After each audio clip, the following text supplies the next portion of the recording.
Nice to see you. Hey, how's it going? Good. Long time no see, Bo. Welcome to another episode of Chilling with Bo. And I'm your host, Bo. In this podcast, all we talk about is chill kind of conversation, you know, and how to be the best you. Come chill with me, man. What y'all doing, huh? Chilling with Bo. You know, just hear cool stories and just chill. You know, the type of conversation you have while you're chilling with your homies. But you get to just witness that.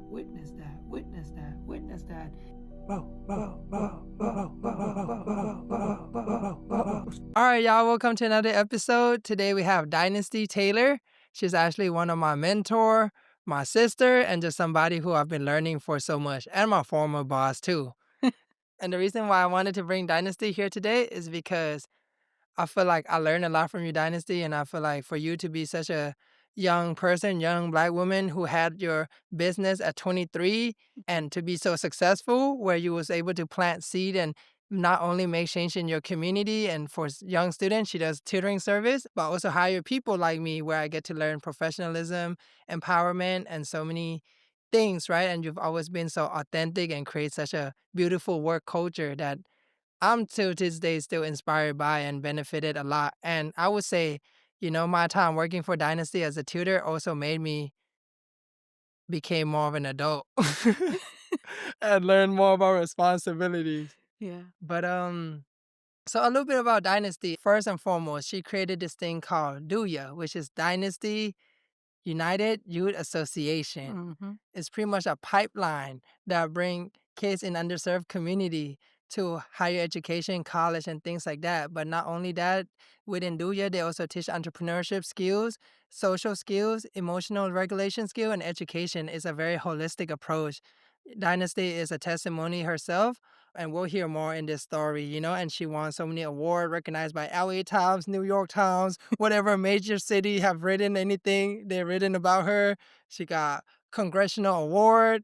I think the last one was a presidential award. She had graduated from CSUN and then got her master in social work at USC. Thank you. That was a great introduction, Bo. I see you got wings too. We can start eating too. Yeah, I want to try one. What are they called? Korean fried chicken, and it's Galbi. Galbi? Galbi. Okay. You picked it. Yeah, I didn't know how to pronounce it though. It just looked good I from the think way it's the called description. Galbi, but Okay. I don't know. Okay. It's spelled with a G. Try it. Okay. I was surprised you picked that one. You mind if you push it over here? You thought I was gonna pick some hot stuff? No, I mean, because I've just been having honey garlic every single episode. Really? Yeah, because I like to try different things. that's what people pick, you know? So everybody just been going like safe. Yeah. I like to try different things just to see how it So tastes. I'm going to try get it. Yeah, that's pretty good. Got a nice little crunch to it too. Mm-hmm. Yeah, that's pretty good. Where you say you get this from? It's called barbecue chicken. Oh, okay. It's over here. Mm-hmm. But they got franchise. But it's like Korean fried chicken too. Like, you know, so if you like it, like there's different brands and stuff. All right. How do you like it? Mm. Got a nice little kick to it. Mm-hmm. I'm just eating it right now. I like it. I always like it. I like shooting these episodes because I get to just come and eat chicken.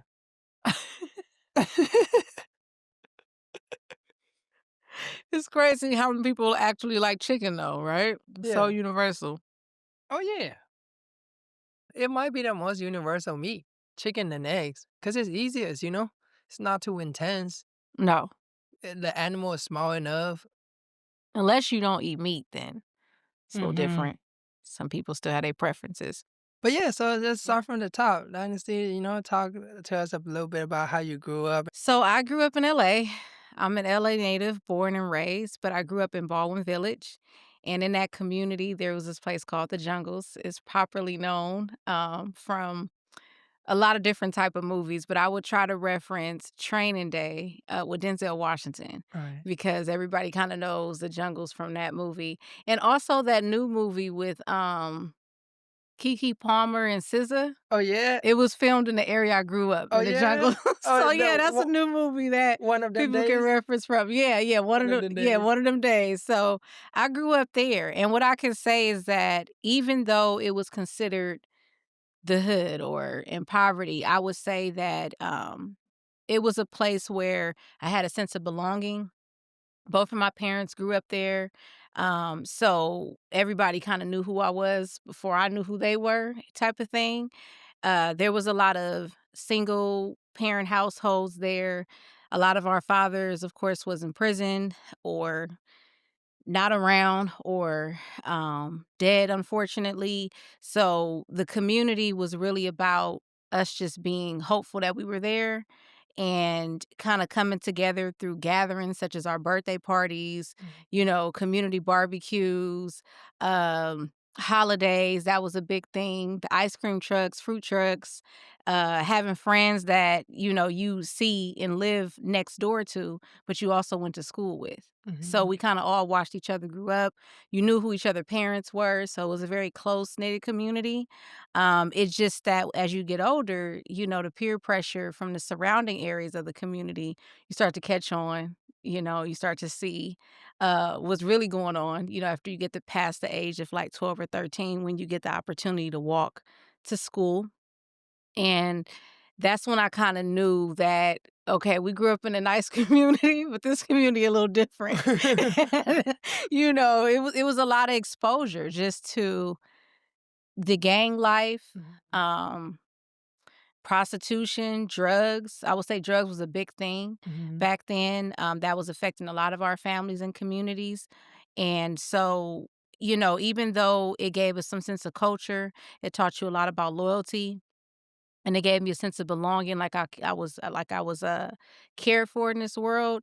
It still was something that mentally impacted a lot of us that kinda kept us caged in a sense, but mhm, it was an environment that created the foundation for just community in general, and being able to truly be yourself in an environment where you don't have to be nobody else. You don't have to dress up, you don't have to look a certain way, you just gotta be yourself, and people accepted you with that. mhm. And that's the best way to grow up to me in childhood. Right, right.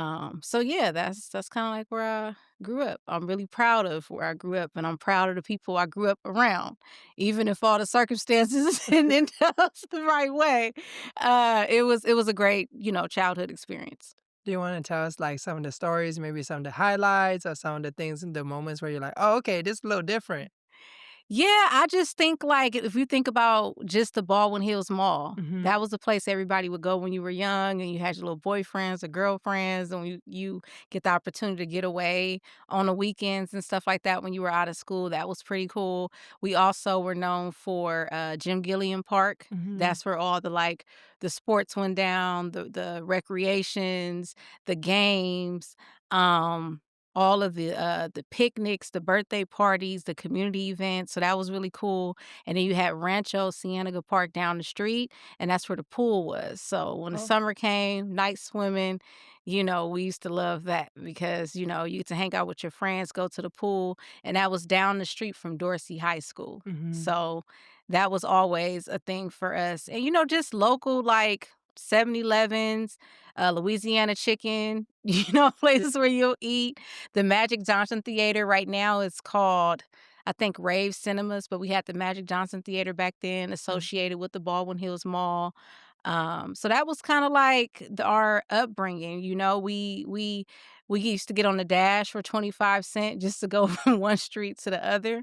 So I would say it was really just us with probably like $2, $3 in our pocket for our allowance for the day, and we kinda thrived and made games and activities and hung out with each other.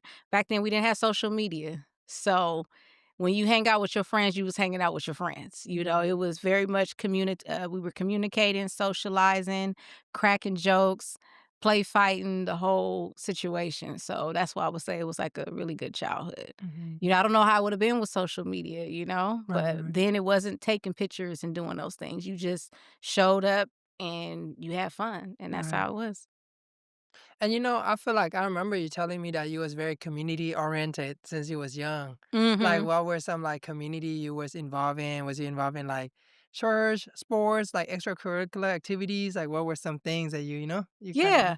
I think, the part that everybody kinda knows about is in my building, there's about 8 units on each side, so it's about 16 units, I would say. And in every unit, there was like a family of 5 or more. So I Mhm. was raised by my grandparents, and we used to have this staircase in the building, and that is where I would have all the kids in the building come together, and I would teach them how to read and write. But it wasn't as easy as people thought because some of the kids didn't wanna learn or listen, and I was really bossy. I noticed I was really, really bossy as a kid. How old was you, and what made you wanted to teach kids how to read and write? I was 8 years old. I do not know. I always would like to play school. Uh, I don't know what it was. My room was built like a classroom. It had bookshelves. It had books about a lot of self-help books. oh wow. How to get an A, how to do better in English, and so that captivated me. I was reading books, like chapter books like Charlotte's Web by, like, 7, 6 years old, like, reading chapters to my grandfather. And so when everybody used to wanna play house as a kid or play, what is that, tag and things like that, I always wanted to play school. That was what Uh-huh. I like to do. And so I think I just took that from my room into my building. And some students, some students, I'm so used to saying students, some kids gravitated towards it because they felt like it was like we were playing. Mm. But when I would get serious and they would get something wrong, then they didn't really like You was part. bossy? What would you Yeah, I say? was really bossy. When I really think about it, I was really bossy. I had and it was crazy because I used to have a little cart and I used to bring out my little whiteboard, my chalk and my papers and pencils, but I was serious about school. I was serious about my classroom. And I think that the seriousness scared people away. And they was realizing like, oh, she's not playing. Like this is what she likes to do. And so it started there. And then it was like, okay, how can I add some fun to it? So then I started hosting community events in the building. So I would kind of seek the talent in the building from like seeing what people like to do, and I created talent shows in the building. Mm. Yeah, yeah, I think I was an entrepreneur before I even knew it. And so I had dancers and basketball players, like people who used to just like to do magic tricks, and we were kids between the ages of like 8 to 12 years old. Mhm. And they used to say, "Well, how are we gonna get the money to do it?" So So I used to y'all was grown as kids. yeah, man, my little self was running things. And so what I used to do is knock on people's door and tell people about what we were doing and ask for money, ask for Oh, donations. what? Oh, Mhm. what? Yeah. That's crazy. Yeah, I was asking for donations since I was a kid. When I look back at that, when I needed resources or needed help, I looked at things. I looked for resources and people around me. I never felt like I had to go outside of where it was. Right. So when I was like, okay, we need money, let's go knock on everybody's door and ask for money. And I think we had our biggest talent show, we raised about 200 and something dollars for one of those And times. that's a And lot back then, yeah, and as a kid yeah, I had my grandma go to Ralph's to get all the stuff that I needed for the food and everything. I was serious about with rather if it was school, putting together the show, and I used to have people had the chairs out, and it was a really like a community event. Mhm. I used to come up with the dance moves and the costumes and what to wear. So I used to be like, I used to tell my friends, like, you have black in the house? Okay, wear a black shirt. And then if you got blue jeans, wear blue jeans. And so that was me. I was very resourceful. And everything that we used was through the things that we had in the house to the personalities that we had, along with reaching out to people to ask for support so that we can add to what we don't have, Right, right. And so that was an interesting thing about how I started with community. That's cool. And it goes back to what you said in the beginning too, where you felt like you could be very authentic and it was already a communal place. Mhm. So you just kinda like Yeah. convo from there. Yeah, I wasn't scared to knock on doors. People knew, we all kinda knew each other, so it was no Mhm. reason to be scared, but it was different. When I think about it now, I was like, "Wow, I was bold," So, Yeah. yeah. What happened after that? Like, after, 8 to 12, like, how's, like, your middle school? Middle school was the most challenging because everything that your parents try to hide, you can see, Mhm. even if they tried to. Back then, a parent can kinda disappear and we wouldn't know what was going on, or they can say things and do things and you really wouldn't understand the meaning to it. But in middle school, that is when, I started to understand that my father wasn't coming home from prison. They kinda made it seem like he was on vacation or he was gonna be somewhere for a while and come back. I started to kinda notice that. I started to notice how frequently my mom was going in and out of prison. And I started to notice because of what I seen at the schools. I started to see people get dropped off by their parents. When parent conference came, I started to see 2 adults. I started to catch on like, "Oh, I'm the person walking up with my grandparents. I'm not walking up with my parents." And, usually when you're speaking to adults or enrolling in school, they always say, "Who is the mother or Mhm. father of Dynasty Taylor?" And when I would hear, "Oh, I'm the grandmother," or "I'm the guardian," I'm like, back then, I didn't really pay attention to it, but now I'm like, "Oh, this kinda," it was kinda different, and it affected me a lot because that's when I became rebellious, but education was that place where was a sense of home and community that I didn't know yet, Mhm. because middle school was more just about trying to be liked, trying to be accepted, trying to fit in, trying to be popular, being around your friends.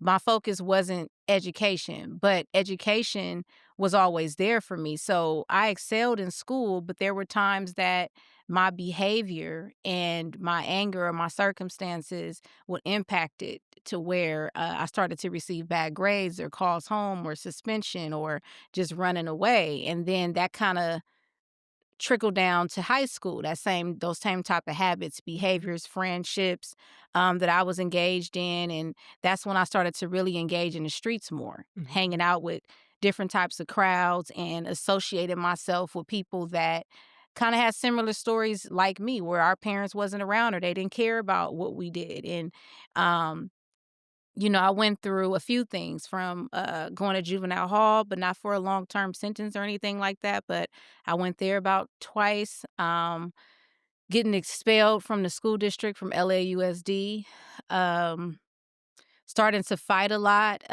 just a lot of different things. But what was interesting, even from when I was on probation, that the adults in the schools or my probation officer was always the people that were mentors to me. I don't know what it was. I Mhm. don't know who was watching over me or what was called to me based on what people would see because I'm still a kid. I'm a Mhm. teenager.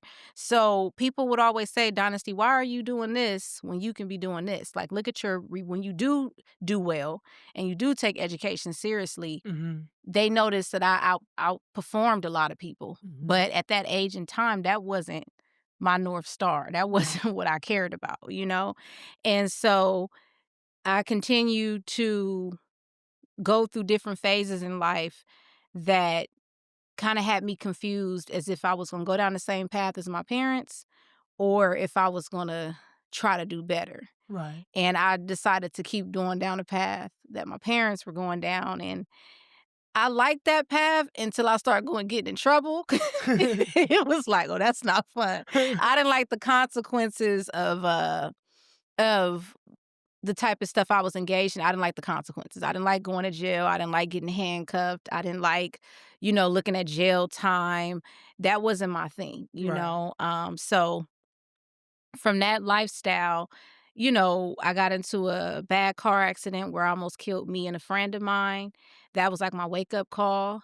Another wake up call was getting accepted to Cal State Northridge straight from Dorsey High School Mhm. and having a mentor fill out the application for me. And I wasn't really interested, but came home one day and had a few college acceptance letters on the table at the same time of still having one foot in the street and one foot in going to Cal State Northridge. And after that accident while I was in college that I had, knowing it almost killed myself and somebody else behind my negligence, that was a wake up call. And that's when I just decided to take education seriously, and I started to not hang out with the people I was hanging out with. I just changed my environments and I changed the people. Right. And I started hanging out with people that was going to school, that was going to study halls, that was doing things positive. I forced myself to because obviously I was too weak to do it Right. on Right. my own. So I had to get around people, and because that wasn't around my family, I was the first graduate and um first graduate twice from my bachelor's and my master's over 2, 3 generations in my family.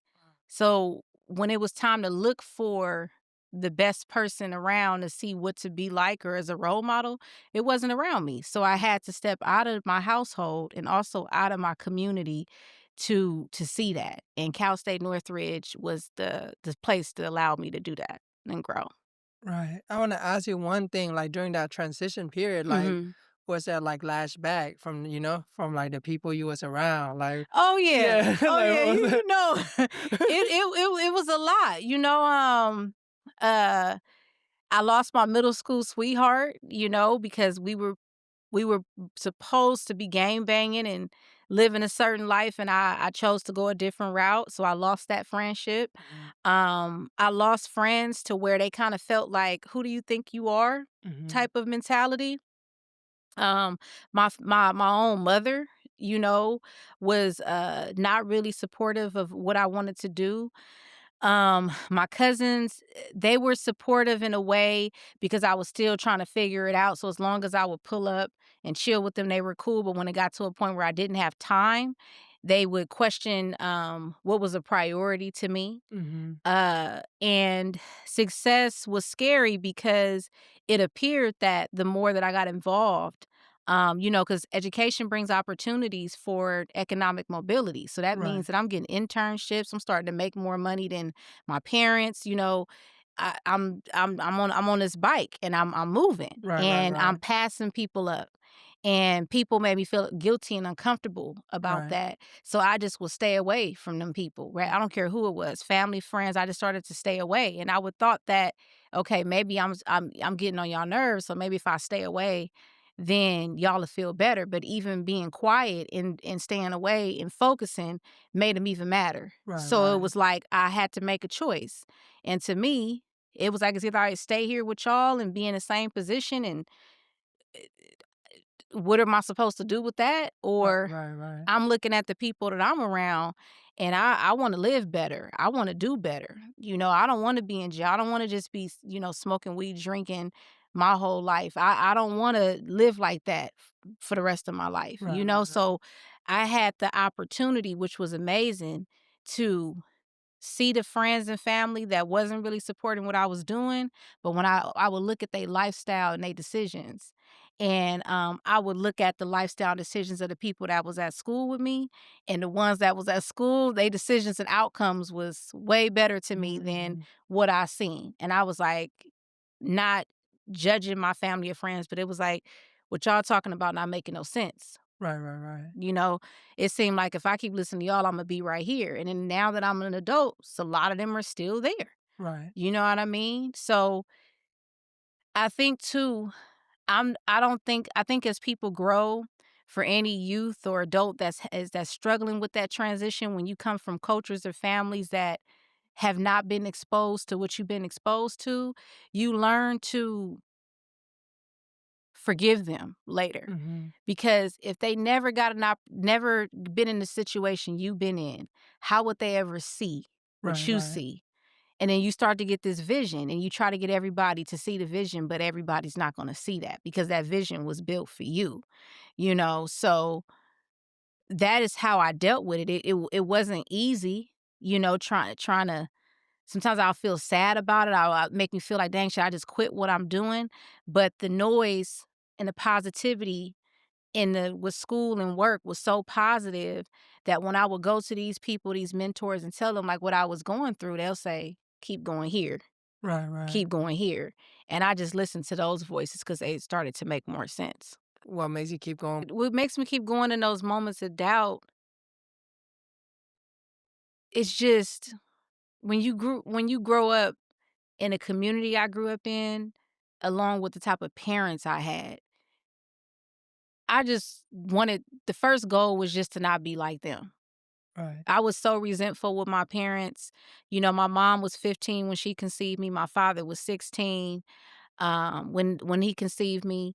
They were kids, and I didn't really understand that. So just imagine, like on my mom, it was like soon as I started to do better than her, she was just upset with me all the time, like saying real mean things to me, making me feel very low about myself. And then I had a father who was in prison who had wisdom, but it was like, bro, you not out here. So you can you not really out here. So I don't know how you expect for me to apply this knowledge, you know? And so I had a lot of pain built up. It's like, okay, I try to go to school, I try to do right. People don't like that. My mama, I'm thinking that me staying out of trouble or doing the right thing would make her proud, but it seemed like it made her more proud when I was doing what she used to be doing. So I felt like everything and everybody was against me trying to be better. And man, coming from all of that, education was like an escape. So to get over the doubt was like, do I wanna go back to living like that, you know, and thinking about the type of stuff my mom would say to me that was belittling, and looking at my dad doing so much time. He did 26 years in prison. It was like it was scary to look back. So Right. it was only right to look forward, Right. you know, and because I was by myself, because I wasn't the only child, but I was only child for 13 years. Right. So since, I was by myself during those foundational years, I had to learn how to protect myself. I had to learn how to speak up for myself. I had to learn how to get out this poverty mentality with the way I was thinking, the way I was moving, or how I looked at life. And I fought for that. You know, I fought to just be better. That was really what it was. I got tired of that. When you come home and people putting you down or making you feel uncomfortable about who you are, you like, man, I can't wait till I get 19 or 18 to move up out of here. Or I can't wait to get my own car. I can't wait to get my own job. You know, it was always trying to do something to get away from where I was at. So Right. making money and having my job at Denny's or Sizzlers took me away from having to be around family and friends that made me feel uncomfortable. The same thing with school. It took me away from all of that energy. So it wasn't about any accolades at that point. It was just about not being around that and being around something that filled me up, that meant something. You know, sometimes I think our youth, you don't know what households or type of households they come from. Right. We think everybody comes from a loving household, but and even people who got two parents, you don't know what they go through at home, you know, or when you choose a different path or you have a different mind or idea about something. And um, you know, when you have to go against what everybody expects you to do, you get I think they call it ostracized or something like that. Yeah. And it's not a good feeling. So I wasn't gonna let them hold me back. And I seen too many examples of what that looked like to be held back, and I didn't like that. So that's what it was about. Nah, yeah. Deep, huh? Deep. I I need a know. moment. And I heard this story before too. 'Cause Yeah. Yeah. yeah, that's why I feel like every time I look at you, I'm just like, "Alright, she an example." I'm like, "If Dynasty could do it, I could do some of that," you know? Yeah. And I Yeah. feel like that's why it's so powerful for you to be in the position you are, and even like, all the times that you gave me those advice, right? Like, all right, keep going, like, being a challenging thing, like stop Mhm. hanging out with these type of people. Because when I met you, I also was transitioning from a lifestyle and a mentality. Right, right. And that's cool though. And it's cool. And see, that's the question I always get asked, but like, how did you keep going? And I tell people it's a lonely road when you choose it. Cause now it's peaceful. you're nobody really calling your phone like that. Yeah. People not hitting you up to go to certain functions no more. It's scary a little bit. It's like, wait a minute, especially when you young, you like, nah, this kind of boring. It's kind of quiet. I don't like this. But it just depends on what your vision is. When you got a vision that's bestowed upon you, you feel it in you. Right. So when you start asking those questions about like, how can I do better? That means you already in the right place because something is pulling you to let you know it's time to close that. Right. Right. So I just look at it like that. When someone comes to me and they start asking those questions, I'm like, okay, that means you're trying to get somewhere. Right. Because we Right. all go through that place where you don't remember those times we don't ask those questions? Yeah. Because For you sure. outside. You know what I mean? Just chilling Right. until you hit the consequences. And I'm like, man, I can't keep living like this. Right. I'm broke. My health is bad. Mental health is bad. I'm going through all types of unnecessary drama. Right. DMs going up, there's a lot going on, Right, and right, but we all have to go through that.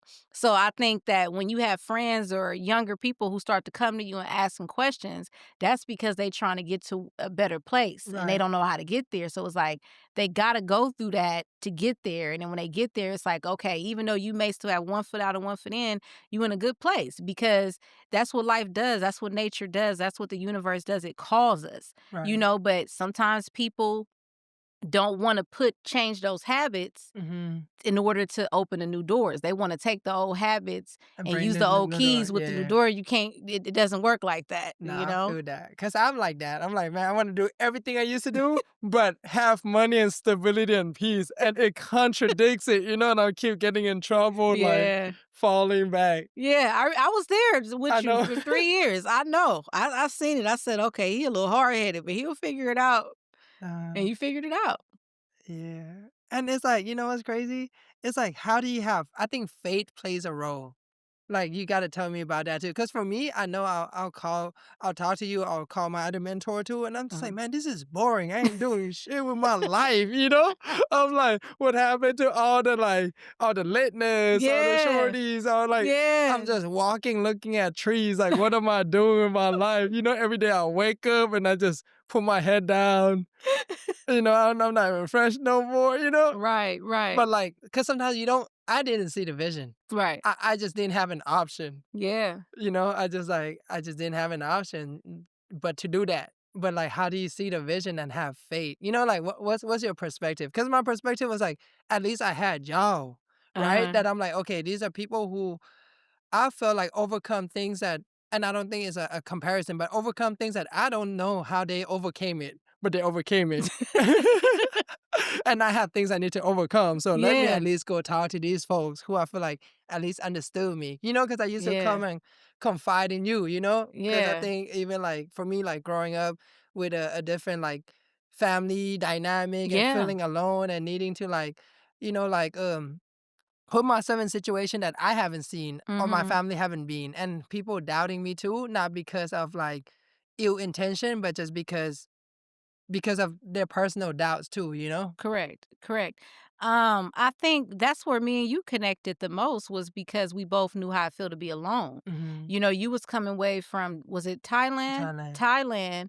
Your family was left. Most of your family was in Thailand. And remember, you said you came out here and you were with your Aunt and uncle? aunt and uncle, right? And I think it was like your little cousin. Yeah, yeah, yeah. And so you didn't really have those type of role models or people around. Your parents wasn't around. Right. That's pretty lonely, right? But then are you Asian, right? Yeah. Okay, Asian.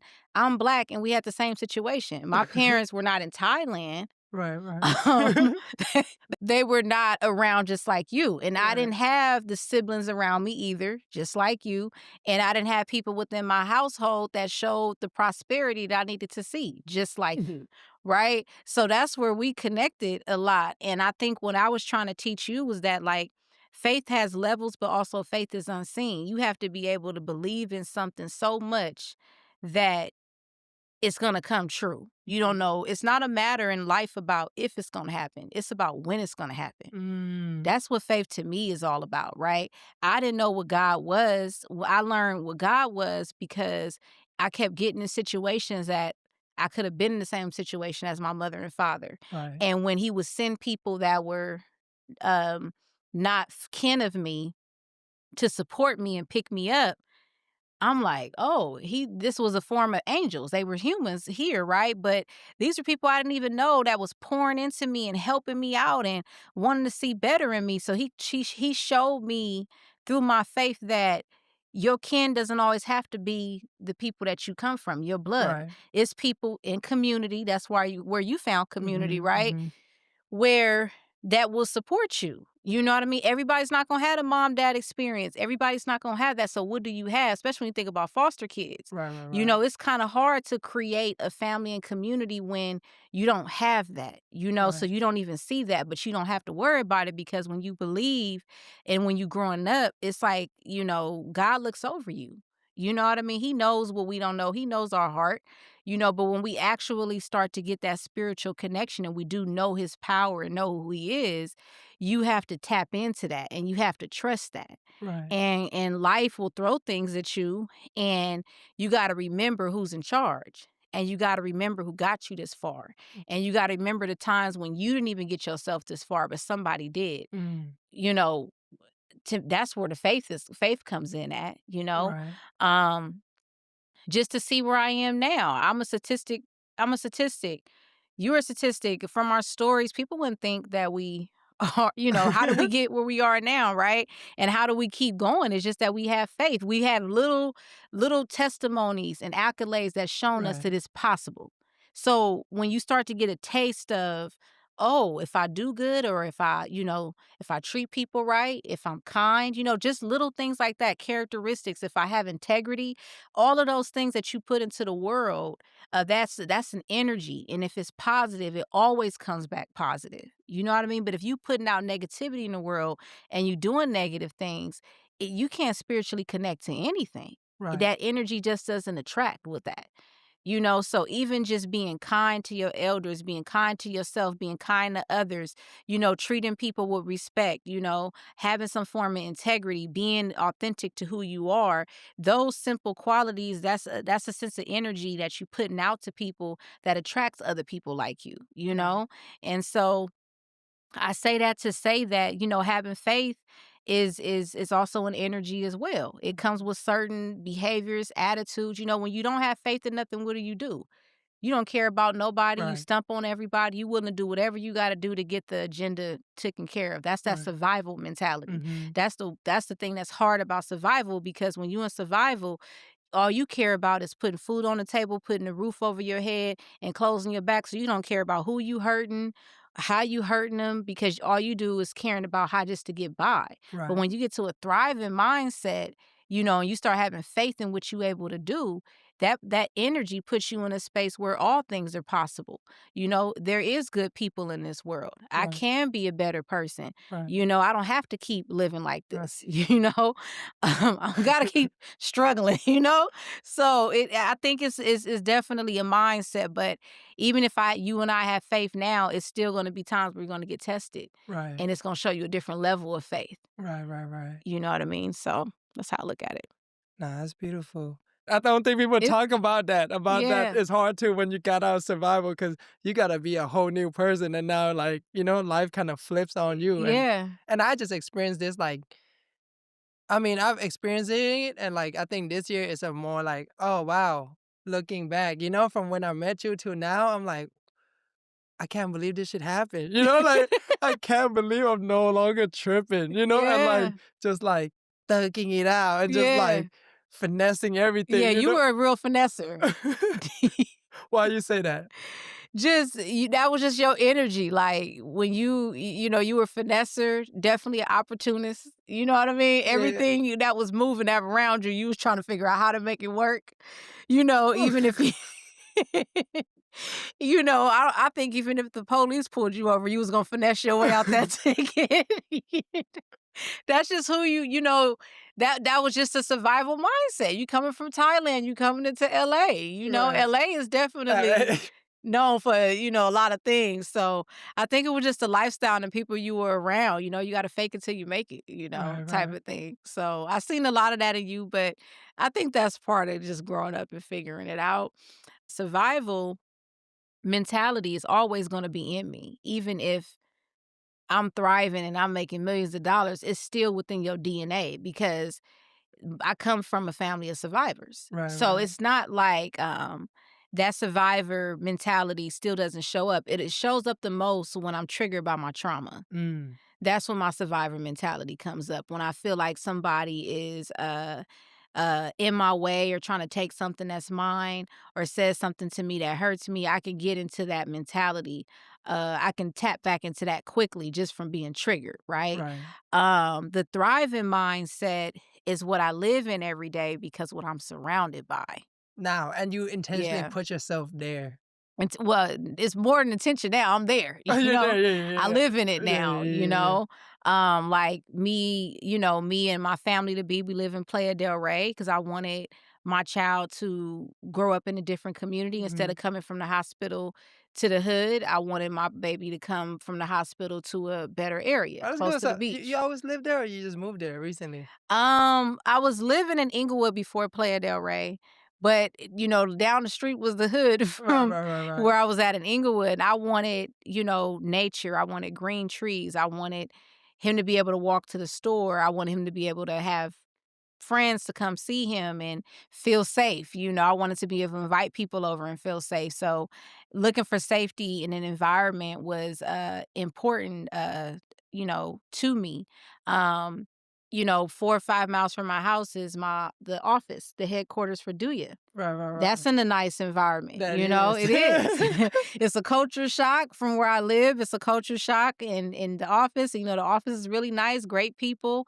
Right, So from the time that I wake up to the time I'm going to sleep, that's what I'm around. I'm around safe environments, right, good people, different types of, people, different people coming from different walks of life that do right, other positive things. So I thrive in that every day, that's my spirit, you know right. what I mean? Um so that's that. I'm in the lifestyle that I created for so many years. So that's why I would say that it's more of a mindset of every day because my environment, everything around me is thriving, from the birds, the trees, Yeah. from even the car I pull up in to the friends that I have, to the happy hours I go to the people I connect with, everybody around me is doing amazing things. So that's just a thriving spirit, but, I can tap into survival if I need to, Nah, I get you know? I seen it. Imma tell a story. So when I used to work for Dynasty, which is the best job, I still tell people to this day, I really Mhm. enjoy it. I think it taught me a lot about life, Uh-huh. and it's very meaningful. I remember I lost a key fob, remember? And then one day you was just like, "Bro, you can't be a liability, you know? Like, I built this up and you're not gonna fuck it up." And I was like, "Damn, I forgot Dynasty is overly gangster about this, you know?" And I'm like, "No, I'm sorry, Dynasty. I'm not gonna fuck up your empire, you know?" At that point, I'm like, "Damn." So I've seen it, you know? Yeah, it's in me. That's why I would never deny it. Once it's in you, it's in you, and we just mask it well, you know? Yeah. But you'll tap into it when you need to. Yeah, when it's certain causes of life, you'll tap into it when you need to. Because some people will bring you there, you know? You had brought me there at that point in time. I was like, "Come on, Bo. You getting me in more and getting me in trouble, man." Now let's go back to your story and then we'll I was basically about 18 years old, graduated from Dorsey High School. Mhm. I received a call from my grandmother telling me I had some mail at the house. I was currently with some friends at that time. We was high rolling in the streets, so I was like, "Hey, y'all, I'm about to pull up over at grandma's house real quick to get this mail." They like, "All right." So at that time I had a Saturn, an old Saturn. It was a four-door, but it was a stick shift. So Right. I'm driving us to my grandmother's house. We four deep in the car, all women, all young girls at that time. And they telling me to hurry up because we had other plans. So I basically pull up at my grandmother's house. I put my hazard lights on and I go upstairs to see what was going on. And I had about four envelopes on the table, and they were big, bright orange envelopes, and it was from four different universities. Wow. And I remember that I wasn't too receptive to it at that time because I didn't really understand it. You know how some kids that really write letters to college and can't wait till those letters come in. I had forgot they was coming. You didn't even know you applied, huh? I forgot we even applied. I was just like, "Okay." So I got the letters and they like open up the letters, I open up the letters and I see the different universities. I got accepted to CSUN, Dominguez, Cali, Pomona, and I forgot the other fourth, school. I got accepted, to those schools, and I had to make a decision, by a deadline, and I chose Northridge.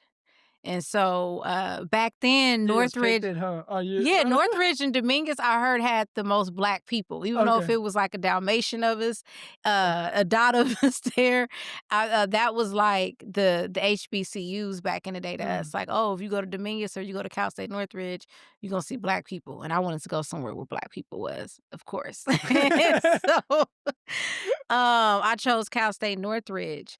And at Cal State Northridge, like I said, I made some mistakes. So I would say out of the 5 years I attended there, I would say the last 3 was way more meaningful where I can tell you that I was really doing good. Like, I Mhm. was doing study halls, I was attending seminars, I was getting straight A's and B's in my classes.